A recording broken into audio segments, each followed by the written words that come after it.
Jethro managed to avoid lighting his mac and cheese on fire, and Rolf refused to fall in the lake, so we were running low on entertainment. We settled for drinking our beers and bragging. Wayne listened politely, but didn't offer any boasts of his own. I was beginning to think his condition was critical when a distant shout drifted across the lake. "Hey, you guys!" I looked across the lake, straining to see where the shout came from. I could see a vaguely human shape perched on a boulder at the far shore. "Is that Rico?" Wayne asked. I grabbed for my binoculars. "I think so." I couldn't figure it out, but something about Rico's clothes didn't look right. They were all vaguely the same sickly hue of pink. I raised the binoculars just as he leaped into the air. "Cowabunga!" he hollered, and suddenly snapped into terrifyingly clear focus as he pulled his legs to his chest in a perfect cannonball. Completely naked. "My eyes!" I shrieked, dropping the binoculars. "Did he just jump in the lake naked?"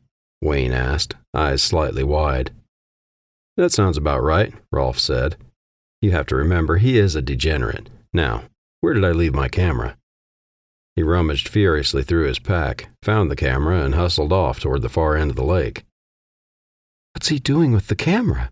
Wayne asked me in a whisper. "Exploring options for blackmail, I guess." I had already regained my eyesight and started on my second beer. Wayne looked worried. Sometime later, Rolf wandered back into camp. "Get any good shots?" I asked. "He wouldn't hold still," Rolf said. "All I got was a few blurry pics that looked like fake footage of the foot, without hair." Wayne looked relieved. Then Rico came back into camp, grinning. "Woo! That water was cooled. Makes you feel alive."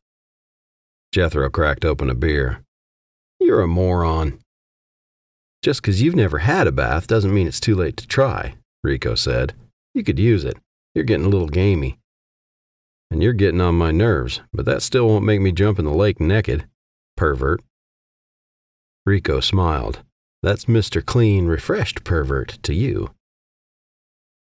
We spent the rest of the afternoon trading insults and laughing at each other.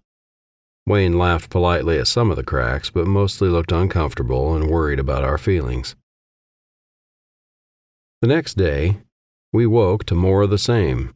We spent the morning hiking to another lake nearby, then retreated to our camp as the day warmed up. Rico dropped his day pack and headed for the far side of the lake again. Rolf waited a few seconds, then followed with his camera. Several minutes later, we heard another "Cowabunga!" from across the lake. We didn't think much of it until a few minutes after that, when a young couple in their early 20s suddenly strolled right into our camp, carrying fishing poles. "How's it going?" the young man asked, smiling. "Great," Wayne said, obviously relieved to have some normal people to talk with. "How are you folks?" "We're great," the man said. "Just trying to catch some fish for dinner. You fellas do any fishing here?" "No, we're just here to camp," Wayne said. "But help yourselves, there's plenty of room." I think Wayne expected them to fish right there near our camp, where Rico wouldn't be quite so obvious. "Thanks," the man said. "Come on, hon. Let's look for a spot on the other side of the lake so we don't bother these fellas." Wayne's eyes got wide. Jethro and I stifled laughter. My oldest brother, Pike, grinned but kept quiet. "Good luck," I called after them. They vanished into the trees in the same direction Rico and Rolf had gone. "Boy, this is gonna be a hoot," Jethro burst out laughing. "I hope Rolf gets some good pictures." I was giggling in anticipation. Pike chuckled. "Rico should know better than that. Rolf never goes anywhere without that camera. Rico's going to end up on the cover of Field and scream." Pike is by far the most polite and considerate of my brothers, but he still wouldn't let good manners get in the way of a laugh at Rico's expense. Wayne looked nearly distraught. "Aren't you going to warn him?" he asked. "They'll see him." "Warn him?" I asked, looking over at Jethro. "What for?" We both cackled out loud.